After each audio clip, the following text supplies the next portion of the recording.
Hello guys welcome to my channel मु एई मोर छोट वीडियो माध्यम रे आपण मानकु देखाइबाकू चाहूची बात्या दानार कराल रूप आपण माने एई 2024 रे बात्या दानार किपरि उग्र रूप भद्रक जिलार एक ग्राम गणिजंग रे मो यूट्यूब चैनल माध्यम रे आपण देखि पारुचंती। देखंतु ग्रामर रास्तार किपरि अवस्था पवन प्राय 120 रु 140 किलोमीटर बेगर गति करुची। यार प्रकोपर गछगुड़िक किपरि उपुड़ी पड़ुचंती। ए वर्ष बात्या दानार प्रकोपरे भितरकनिकार कुंभीरगुड़िक ग्रामगुड़िक पशि आसुचंती।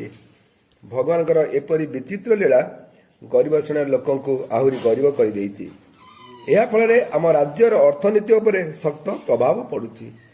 मु भगवान निकट प्रार्थना करुची कार जीवन नष्ट हो न थाउ एवं समस्ते भले रहंतु। जदि मोर एई भिडियोटी आपण मानकु पसंद आसी थाए तेबे एहीपरि भिडियो आगकु देखिया पई मोर चैनल को लाइक शेयर एंड सब्सक्राइब करंतु। जय जगन्नाथ।